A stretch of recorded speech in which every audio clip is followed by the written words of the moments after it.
Salve, salve, meus amigos, sejam imensamente bem-vindos ao canal @Investindo Sem Bromação. Eu me chamo Thiago e é muito bom estar aqui com vocês novamente. Já peço que se inscrevam no canal, repasse esse vídeo ao maior número possível de pessoas e ative o sininho de notificação para que o YouTube reconheça nosso canal como uma fonte de informação. Começamos hoje com a frase da Surama Jurdi: mantenha seu foco nas metas, não nos obstáculos. Pensem nisso. Então, meus amigos, como eu sempre falo, a vida não tem replay. Aproveite cada minuto porque o tempo não volta. O que volta é a vontade de voltar no tempo. Dito isto, vamos ao que interessa sem bromação. Na aula de hoje, meus amigos, eu irei falar sobre o IOF, Imposto sobre Operações Financeiras, e todo esse dilema que está havendo aí em relação ao Congresso Nacional, o governo, Supremo Tribunal Federal. Eu não vou entrar aqui na alçada política, não é isso. O nosso canal visa informar para vocês o que tudo isso impacta nos investimentos. Esse é o nosso objetivo. E o que aconteceu com o IOF? O Congresso Nacional decidiu derrubar a mudança no IOF, mas mantém outras medidas do pacote do Haddad. Veja quais são essas medidas. Foram sustados 3 decretos presidenciais que ajustaram o IOF nos últimos meses. Sem a alta do imposto, o governo deixa de arrecadar mais ou menos em torno de 20 bilhões neste ano de 2025. O presidente do Senado Federal, Davi Alcolumbre, publicou decreto no Diário Oficial da União na sexta-feira, dia 27 de junho de 2025, derrubando o aumento do imposto sobre operações financeiras, IOF, promovido pelo presidente Luiz Inácio Lula da Silva, do Partido dos Trabalhadores, nos últimos meses. A publicação acontece após o Congresso Nacional ter votado pela derrubada do aumento do tributo na semana passada, o que representou uma derrota para a equipe econômica do governo, que contava com esse recurso para tentar atingir a meta final deste ano de 2025. O problema é que o governo gasta mais do que arrecada, não tem responsabilidade fiscal e tenta repassar a conta para toda a sociedade brasileira pela má gestão dos recursos públicos, dos quais a responsabilidade é sim do governo federal. Se nós analisarmos os números da Argentina, o Brasil está indo na contramão. Acostumados à sucessão de crises econômicas nas últimas décadas, os argentinos parecem ter motivos para estar mais esperançosos do que os brasileiros. Vilã histórica do país, a inflação vem caindo expressivamente na Argentina durante o governo do presidente Javier Milei. Assim, bem como a extrema pobreza que vem diminuindo. Por outro lado, a renda da população argentina aumentou, a moeda local se valorizou e o produto interno bruto está avançando, ainda que um pouco lentamente. O governo brasileiro precisa economizar, da mesma forma como fazemos em nossas casas. Quando o que ganhamos não dá para pagar as despesas e precisamos cortar nossas saídas para almoçar no restaurante, nossas saídas para ir a um cinema, para ir a um shopping, um barzinho, ou seja, a gente vai cortando na própria carne para tentar fechar essa conta. E o governo precisa fazer a mesma coisa, precisa diminuir número de ministérios, custo nas viagens internacionais, gastos no cartão corporativo, entre outros cortes. O orçamento brasileiro é na casa dos trilhões. Não é possível que não encontre nenhum tipo de desperdício em tanto dinheiro.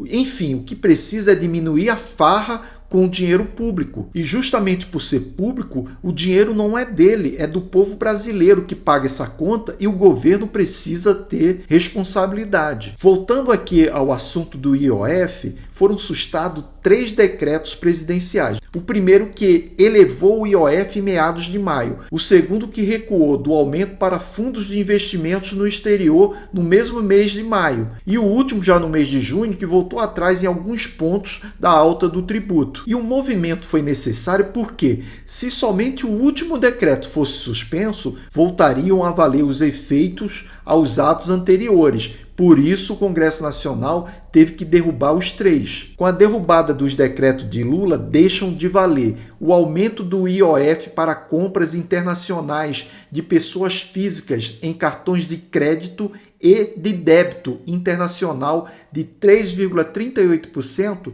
para 3,5%. A alta do IOF para a compra de moeda estrangeira em espécie e em remessas para o exterior, que havia subido de 1,1% para 3,5%. O aumento na alíquota diária do imposto para empresas de 0,0041% para 0,0082%.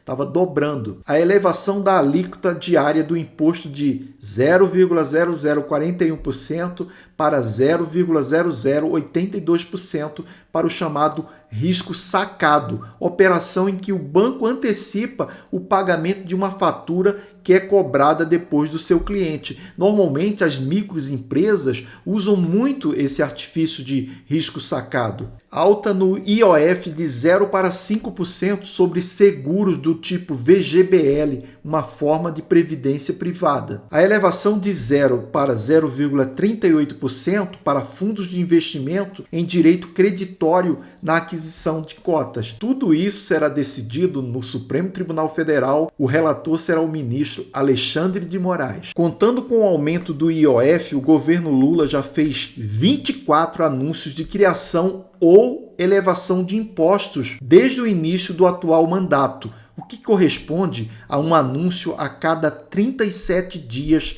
em média, segundo dados da Gazeta do Povo. Com esses dados, a gente percebe o quanto está se aumentando da carga tributária no Brasil. Já em relação à medida provisória, segue em pé, apesar de o Congresso Nacional ter derrubado o aumento do IOF decretado pelo presidente Lula, ainda segue de pé a medida provisória que elevou uma série de tributos, alguns com efeito somente a partir do ano de 2026. Com essa medida provisória, o governo visa arrecadar 10 bilhões neste ano. Por isso, o bloqueio que o governo terá de efetuar no orçamento por conta da queda do IOF mais alto ou uma nova rodada de aumento de impostos será menor do que os 20 bilhões estimados com a perda da arrecadação. Medidas provisórias no Brasil, meus amigos, têm força de lei a partir do momento que são publicadas. Porém, precisam ser aprovadas no Congresso Nacional em até 120 dias para se tornarem lei em definitivo. Caso contrário, perdem a validade. Veja as medidas que seguem valendo. O aumento da alíquota sobre as bets de 12% para 18% sobre a receita líquida GGR. Essa segue valendo. Juros sobre capital próprio. O aumento da taxação dos juros sobre capital próprio, JCP, mecanismo utilizado pelas empresas, de 15% para 20%. Continua valendo. O JCP, meus amigos, é uma forma de distribuição de lucros alternativa aos dividendos, que são isentos de imposto. Na maioria das vezes, as empresas pagam proventos através de dividendos, que são isentos do imposto de renda, e de juros sobre capital próprio, que incide imposto de renda de 15%, que o governo vai aumentar para 20%. Esse tributo já é deduzido na fonte, ou seja, o acionista já recebe os valores de juros sobre capital próprio descontado do imposto. Essa medida valerá a partir do ano de 2026. Aumento de 0 para 5% na taxação do chamado títulos incentivados, como LCI e LCA, por exemplo. Os recursos captados através desses títulos são utilizados normalmente para financiar o agronegócio e o setor imobiliário, que dizem que esse aumento da tributação será repassado aos preços dos alimentos e dos imóveis, respectivamente. O governo fixou ainda imposto de renda de 17,5% em aplicações financeiras. Hoje essa taxa varia de 15% a 22,5%, dependendo do prazo. Haverá uma unificação, se confirmada pelo parlamento, da alíquota em 17,5%. Tributação sobre criptoativos. O governo atualizou e esclareceu as regras de tributação para os rendimentos, inclusive os ganhos líquidos de operações com ativos virtuais, criptoativos, incluindo arranjo financeiro com ativo virtual que seja a representação digital de valor negociada ou transferida por meios eletrônicos e utilizada com propósito de pagamento ou de investimento. Essa tributação será de 17,5% a partir de 2026. Taxação de fintechs. O que são fintechs? São empresas de tecnologia em serviços financeiros. Empresas de tecnologia do sistema financeiro pagavam 9% de CSLL e passarão a ser tributadas como as demais instituições financeiras, com alíquotas de 15% ou 20%. Com essa medida, cooperativas de crédito terão tributação elevada de 9% para 15%, medida que vale a partir de meados de setembro de 2025. O final dessa história, meus amigos, é o seguinte: quanto mais impostos você cria, mais você estrangula a economia, o crescimento, o desenvolvimento de um país, impactando na arrecadação no longo prazo, pois a tendência é o governo arrecadar menos e necessitará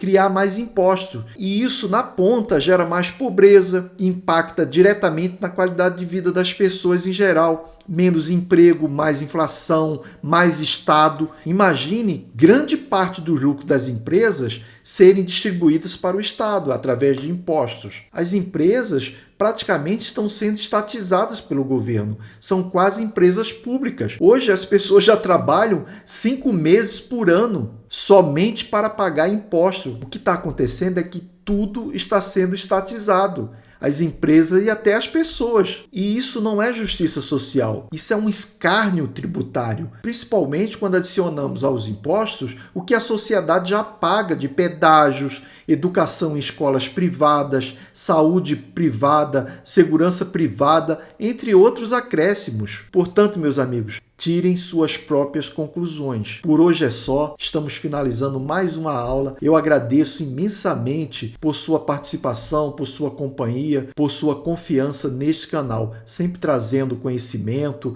e alertando para as variáveis envolvidas neste universo dos investimentos. Afinal, conhecimento é tudo. Até o próximo vídeo, nos veremos com a graça de Deus na próxima semana. Se inscreva no canal, dê um joinha, dá um like para que cada vez mais este canal possa estar levando conhecimento. Um beijo no coração, fiquem com Deus, que essa conexão seja uma luz de conhecimento. Meu muito obrigado, fui!